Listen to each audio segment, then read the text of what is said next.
Bendito seja o reino de nosso Senhor, Deus e Salvador Jesus Cristo, seu Pai, Criador, o Espírito Santo, nosso Salvador e Santificador e Vivificador. Hoje comemoramos a festa da Santa Cruz. O dia da festa não é o dia de hoje. A festa, no calendário litúrgico da nossa Santa Igreja, ocorreu na sexta-feira passada. Mas como a maioria dos fiéis trabalha, a maioria do clero também trabalha, então, à parte do nosso Santo Mosteiro, em que a festa é sempre esta e outras, celebrada no próprio dia, nós protelamos sempre todas as festas para o domingo seguinte, aquelas que ocorrem depois de quarta-feira e aquelas que ocorrem até a quarta-feira da semana, por exemplo, que vem, inclusive o dia de quarta-feira, são antecipadas. Como esta ocorreu na sexta-feira, foi protelada, adiada, para o domingo de hoje. É para saberem como é que a Igreja funciona e quais são os fundamentos e as razões e os critérios pelos quais nós fazemos isto ou fazemos aquilo e não aquilo outro. Entendem? Então nós comemoramos a festa da Santa Cruz hoje. A festa da Santa Cruz é uma das 12 grandes festas da Igreja, daquelas festas maiores, daquelas festas emblematicamente importantes na vida da Igreja. Muitas vezes nós comemoramos apenas porque é hábito. Comemoramos por comemorar. É como tomarmos banho todos os dias às vezes, tomamos banho porque temos que tomar.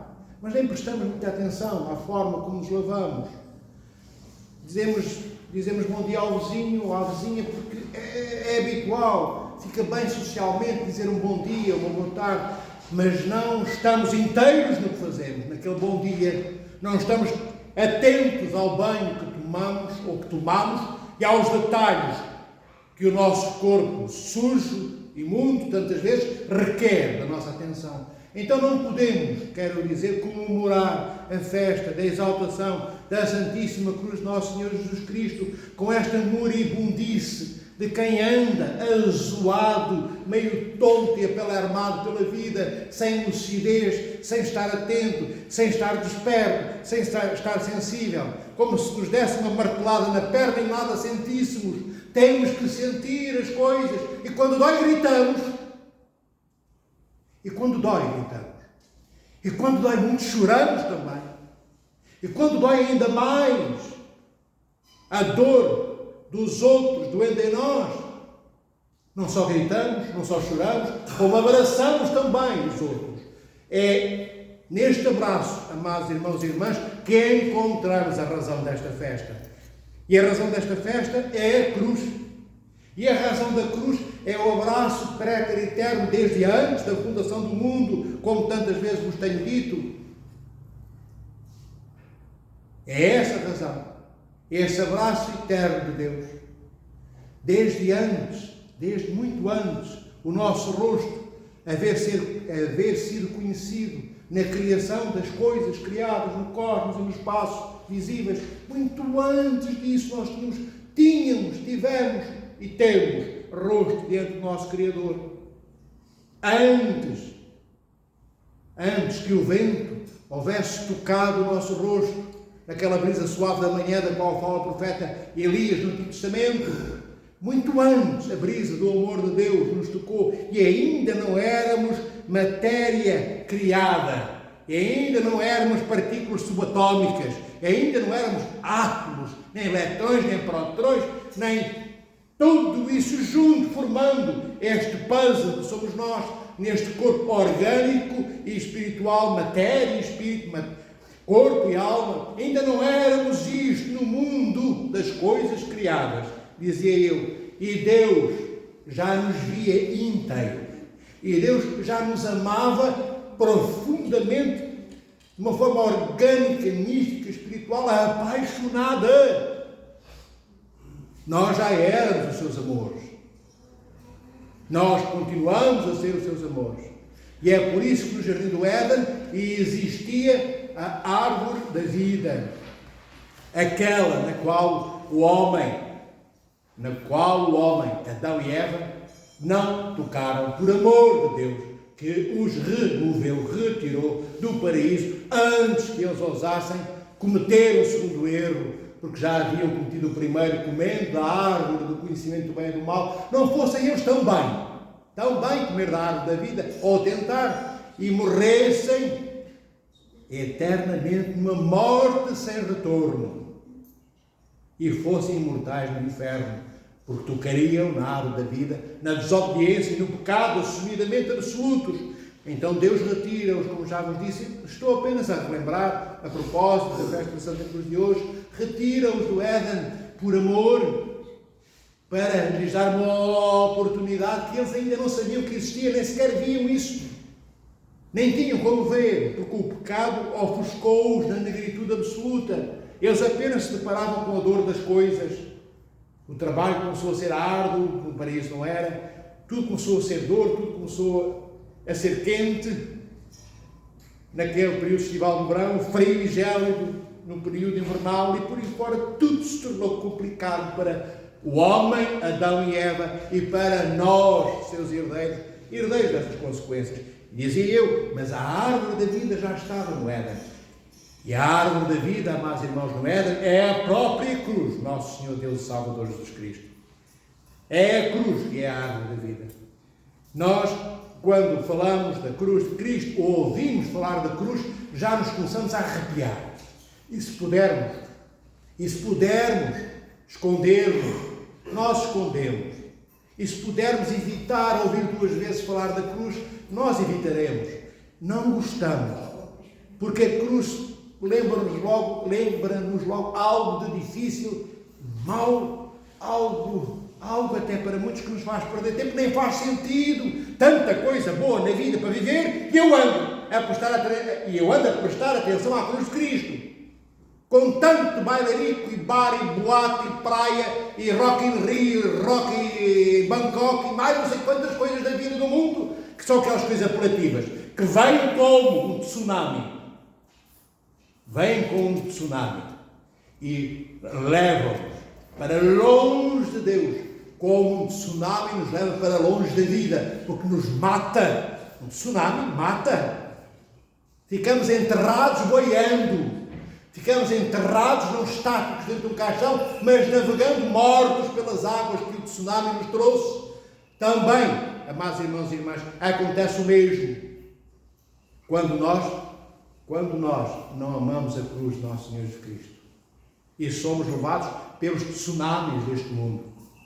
Porque as coisas do mundo são apelativas, todas elas são interessantes, não digo que não sejam, são apelativas sim, têm até odores dos quais as nossas narinas gostam, mas vou-vos dizer, vejam o defeito que eu tenho enquanto homem. Quando era criança, menino, com 4, 5, 6 anos, eu metia o nariz no cano de escape das motorizadas porque me agradava o cheiro a gasolina. Ainda hoje me lembro e gosto. Cheiro a gasolina, vejam, qual é o sentido? Mas esta criança gostava do cheiro a gasolina. Se não fosse o pai e a mãe, eu teria morrido muito cedo, ficasse com as narinas sempre dentro do escape da motorizada, sempre que o pai punha a trabalhar, teria morrido cedo. Vê, as coisas que nós gostamos são estupidamente estúpidas. E nós gostamos. Eu gostava de cheirar a gasolina quando tinha 4, 5 anos de idade. Vejam, podia gostar de cheirar perfume, não, era o cano de escape da motorizada. Ninguém da minha família gostava, mas eu gostava. Vê-lhes, para vos dar um exemplo e ideia das coisas terríveis que nos matam e que nós gostamos de cheirar, de ver, de olhar, de tocar, de aceitar e de investirmos o nosso amor, o nosso tempo e a nossa presença e nós inteiros nessas mesmas coisas. Mas, voltando à cruz do nosso Senhor Deus e Salvador Jesus Cristo, o amor de Deus é bem mais intenso, bem mais esclarecido do que o nosso amor. E o propósito da encarnação do Verbo e o propósito do nosso Senhor Jesus Cristo é todo ele esse propósito, isto é, o fim, a razão, o fundamento pelo qual o Verbo de Deus, segunda pessoa da Santíssima Trindade, encarna no ventre da Santíssima Virgem Maria. Esse fundamento todo, essa razão última e primeira, consuma-se na cruz de nosso Senhor Jesus Cristo.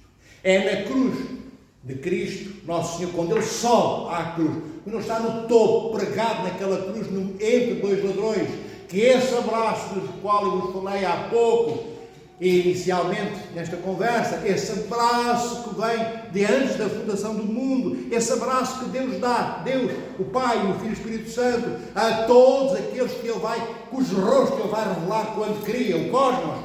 Antes do cosmos criado, esse abraço já é dado. E esse abraço que era dado ao interior da vida criada, na Santíssima Trindade, escondido ainda esse abraço das coisas criadas, porque elas não existiam, o cosmos não existiu, nem planetas, nem cometas, nem energia negra, nem matéria negra, nem buracos negros, nem átomos, não existia nada. Antes disso, Deus já nos abraçava. E esse abraço escondido da vida, porque não havia vida ainda, esse abraço escondido desses tempos remotos para nós, é revelado na cruz. O abraço de antes da fundação do mundo é revelado na cruz. Esse abraço de antes de todos os tempos dado àqueles e àquelas que Deus criou é revelado. É-lhe dado um rosto na cruz. É na cruz que esse abraço é renovado. Que essa aliança é renovada para eternamente permanecer aliança não quebrada. Porque Deus é fiel, não é como nós. Fomos a aliança no dedo e amanhã já estamos com a aliança quebrada. Quebrada não esta, que esta trazemos a no dedo a fingir que fala alguma coisa. Mas já quebramos essa aliança que assumimos. Já quebramos essa aliança que assumimos. Já fomos infiéis. Já quisemos o que não era suposto querermos. Já aceitámos o que não era nosso de aceitar. Já fomos lá onde não só ninguém nos chamou, mas onde não era para irmos e nós vamos. Mas para a cruz só foi Cristo. Amados irmãos e irmãs. Para a cruz só foi Cristo mesmo. E foi Cristo porque Ele não é daqueles como nós, tantas vezes, numa exigência estulta, isto é, um pouco burrinha da nossa parte. Nós dizemos, eu disse burrinha quando não está sempre a cansar-vos com uma adjetivação pesada. Nós dizemos, já ouviram tantas vezes as pessoas dizerem, ou me amas como eu sou, ou então verdadeiramente não me amas. Não ouviram tantas vezes? Certamente que ouviram. Tens que me amar como eu sou. Quem gosta de mim ama-me assim. Como se eu fosse o supra-sumo da perfeição. Como é que eu ouso? Como é que eu tenho a pouca vergonha de exigir a alguém que me ame como eu sou? Será que eu sou mais do que um conjunto distorcido e retorcido de maus odores brotando de uma imperfeição e pecados permanentemente vividos? Será que eu sou mais do que isto? Será que eu já sou um outro Cristo? Porque ama-me como eu sou, ou não me amas? Ou me amas assim ou não vale a pena, porque eu sou assim. Vejam que nós somos capazes de dizer, amados irmãos e irmãs, não é isto que a cruz nos diz. Não é isto que a cruz nos diz, amados irmãos e irmãs. Cristo ama-nos. Num primeiro momento, como nós somos. Como é que nós somos? Nós somos pecadores. Parece quase que eu estou a dizer o contrário daquilo que comecei por dizer há pouco. Mas não estou, já íamos ver. Cristo ama-nos e nós somos pecadores, sim. Mas o amor dele é tão efervescente, tão incandescente, tão atento, tão vigilante, tão alerta. O que é que faz este amor? Ama-nos como pecadores, mas não nos deixa ficar como pecadores. Ama-nos quando nos conhece, e quando nos conhece nós somos apenas um pó pintado de maus odores. E o Senhor já nos ama, mas para nos lavar, para nos limpar, para retirar de nós toda a opacidade que tolda em nós o rosto dele. Então o Senhor ama-nos, começa a amar-nos como somos, para nos trazer ao que Ele é. Não como aqueles que dizem, tens que me amar como eu sou, porque eu sou assim. E sou assim, não vou mudar. Acham que faz sentido? Amar alguém que não vai mudar? Há alguma coisa que nós olhemos à direita ou à esquerda, neste mundo criado, que não tenha movimento? Há alguma coisa parada? Até as pedras, algumas delas, de vez em quando são movidas pela força da enxurrada ou da intempérie que se abate do topo do monte ou da montanha até ao fundo do vale, e algumas delas rolam montanha abaixo. Até as pedras, muitas delas ganham movimento. E nós queremos o quê? Estatismo. Queremos um amor estático. Não há amores estáticos. Há amores que crescem e amores que morrem. Amores que florescem e amores que perecem. E quando nós dizemos, ou me amas como eu sou, ou então não tenho interesse no teu amor. E isso é um convite ao orgulho maior. E também à estupidez mais absoluta. Não há outro termo, a não ser estupidez, para clarificar aquilo que nós somos neste momento, amados irmãos e irmãs. Mas nós não nascemos para abraçarmos comportamentos estúpidos. É uma palavra mais bonita, mas quer dizer idiota. Quer dizer estúpido, ou quer dizer estúpido. Nós não nascemos para sermos estúpidos. Nós nascemos para sermos como Deus é. Apenas não naquilo que Ele é na sua essência. Nós nascemos para sermos partícipes nas vitórias e nas conquistas de nosso Senhor Jesus Cristo. Nós somos criados para participarmos na cruz de Cristo. Quando nós dizemos que Cristo é o nosso Salvador, que Ele fez tudo o que havia para fazer para irmos para o reino dos céus um dia, que Ele nos conquistou a vida eterna e a nossa imortalidade, tudo isso é verdade. Que não podemos fazer nada para a nossa salvação, tudo isso é verdade. Menos uma coisa, é que temos que participar nos sacrifícios salvíficos de nosso Senhor Jesus Cristo. Ou seja, a cruz de Cristo tem que ser também a nossa. Não adianta nada dizer eu acredito em Cristo e Cristo é o meu Salvador. Nós ouvimos isso na rádio, na televisão, ouvimos as pessoas na rua, eu tenho muita fé, eu creio em Deus. Claro que sim, eu amo a Deus. São só palavras. É como uma mãe e um pai que amam um filho e nem ouvem a criatura pequenina chorar porque caiu do alto de 3 metros, lá embaixo bateu com a cabeça em cima de um pedregulho e está ali, quase em estado de coma para ir para o hospital, mas eles nem prestam atenção porque é importante eles dizerem que amam muito o filho. E nem prestar atenção à queda do filho. É o que nós fazemos quando dizemos que amamos a Deus. Não somos pessoas sérias, tantas vezes, amados irmãos e irmãs, se não formos sérios. Repito, se não formos sérios, então o reino dos céus não é para nós. Então fazemos muito bem em passar ao lado da cruz de Cristo. Então fazemos muito bem em dizer que amam como eu sou. E se calhar alguns como nós farão isso. Mas certamente um dia não entraremos no reino dos céus. Não. Teremos como alimento a árvore da vida. E aqueles entre nós que ainda assim comungaram o corpo e o sangue do nosso Senhor Jesus Cristo, Ele próprio, a vida plena, eterna, imortal. Aquele que é na cruz, à qual Ele sobe, a árvore da vida, amados irmãos e irmãs.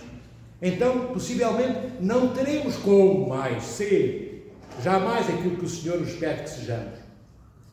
Nós pensamos que a mudança, e a Igreja convida-nos à mudança para coisas melhores, não é para mudarmos só por mudar, convida-nos para que mudemos para algo que nos aproxime do parâmetro que é Cristo, algo que nos aproxime de um amor maior do que aquele que nós conseguimos conceber como forma de podermos amar os outros.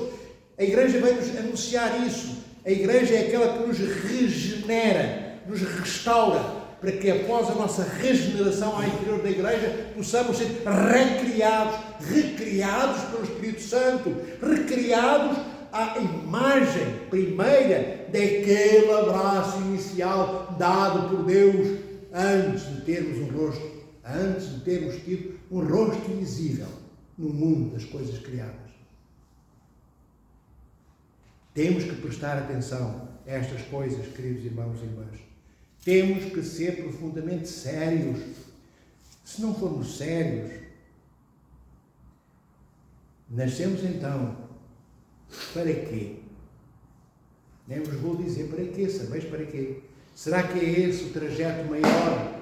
Será que é esse o trajeto maior? Ali onde se escoam e terminamos de contar as nossas rugas.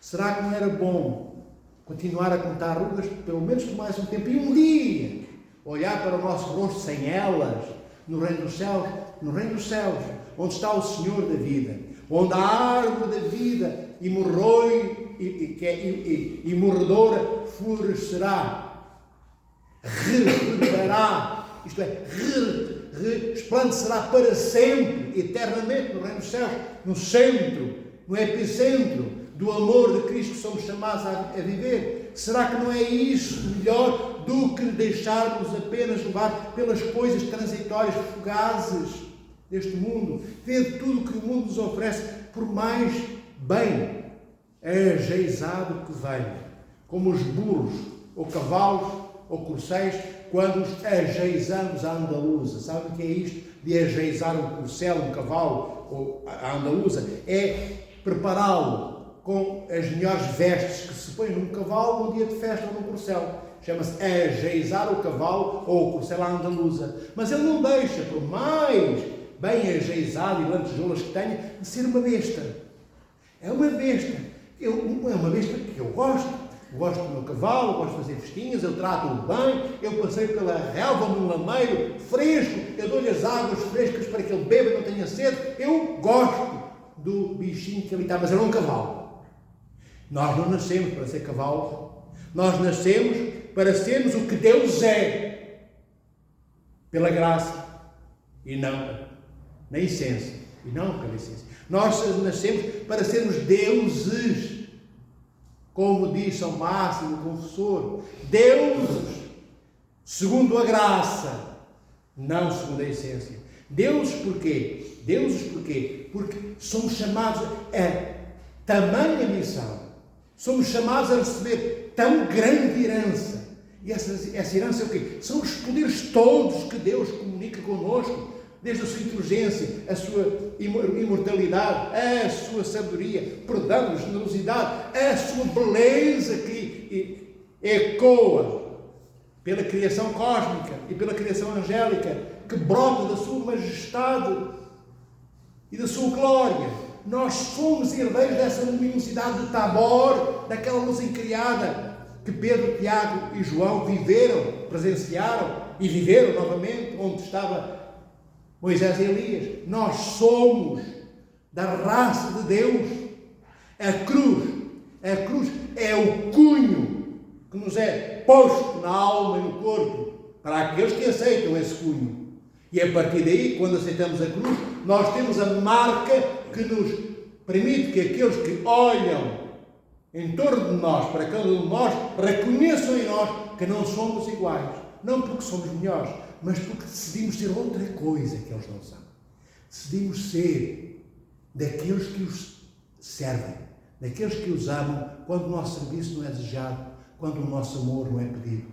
Até eles reconhecem que na marca da cruz que está impressa na nossa alma e no nosso coração, nós somos semelhantes a este Cristo que saiu do ventre de Maria. E somos então daqueles que abraçaram a cidadania celeste, não rejeitando a cidadania inicial terrestre. Ninguém rejeita o buraco onde nasceu.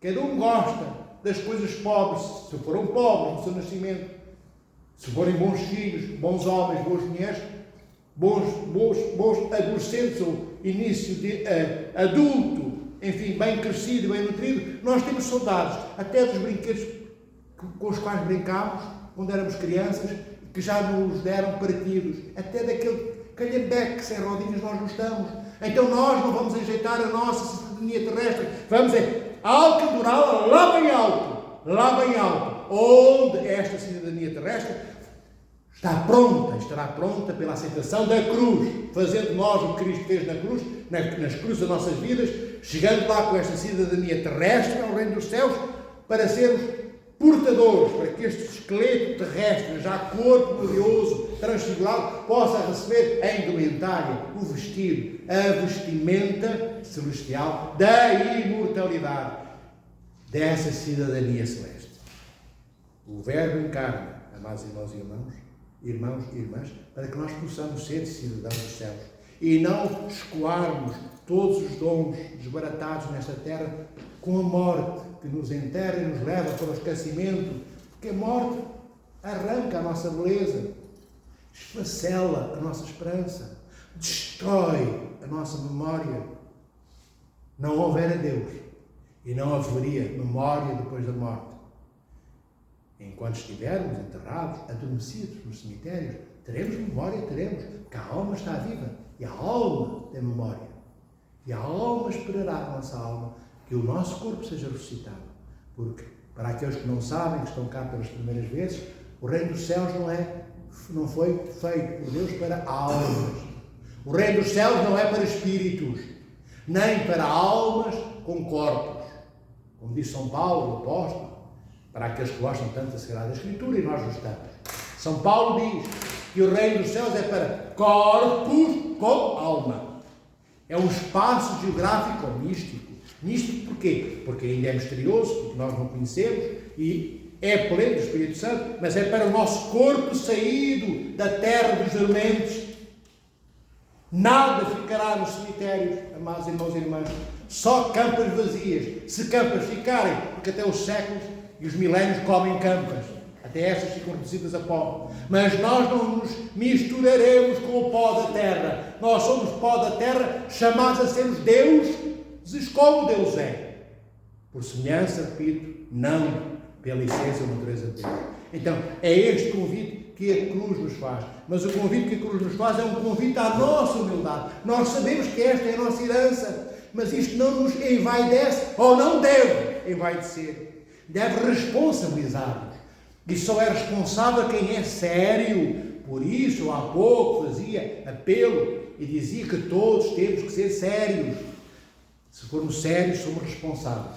Se formos responsáveis, então nós, amados irmãos e irmãs, sentir-nos-emos parte das dificuldades e parte dos problemas e parte das soluções também dos nossos irmãos. Não encontraremos a cruz, amados irmãos, apenas para ser deglutida e consumida de forma autónoma, egocêntrica.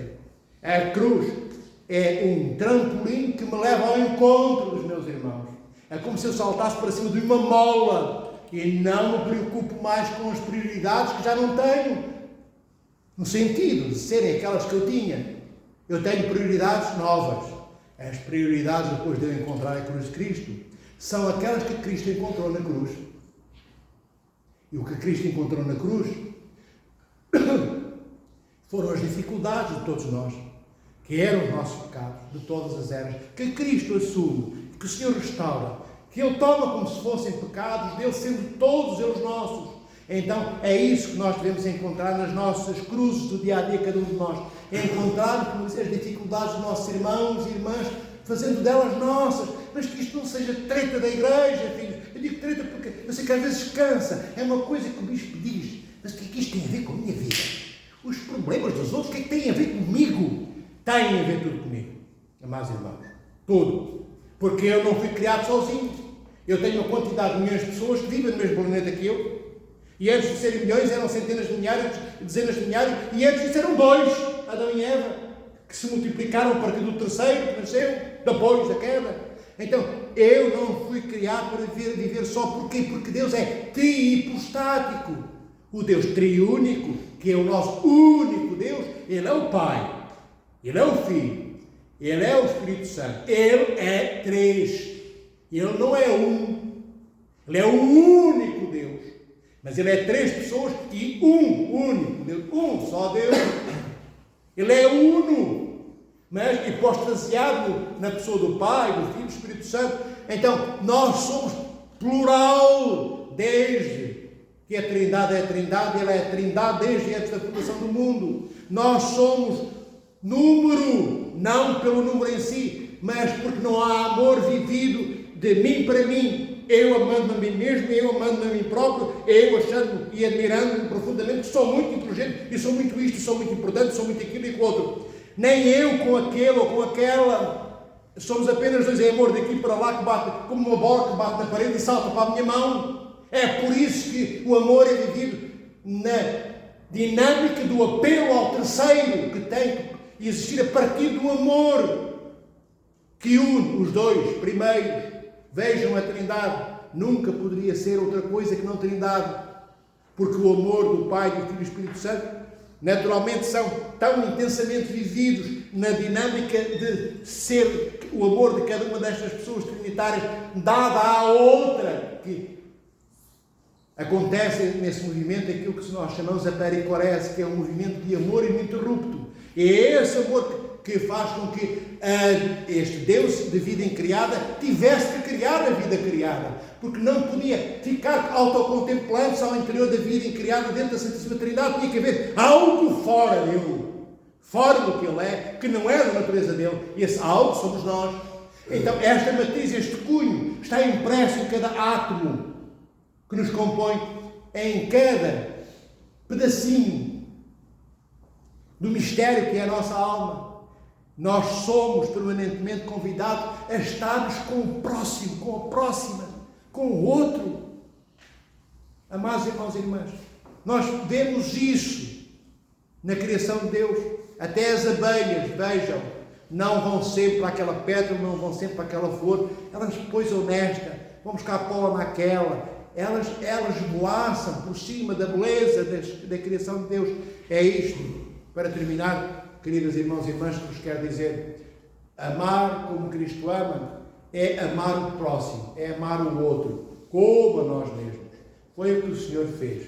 E na cruz, repetindo-me, Ele renovou o amor inicialmente dado, mas não percebido por nós. Nós não entendemos esse amor. E o Senhor vem mostrá-lo do alto de uma montanha mais alta. E a montanha mais alta é o Gólgota, no fim da qual está a cruz. E o Senhor, dono da vida e a imortalidade, vem para todos nós. Que o Senhor vos proteja, ame e guarde em todos os dias da vossa vida.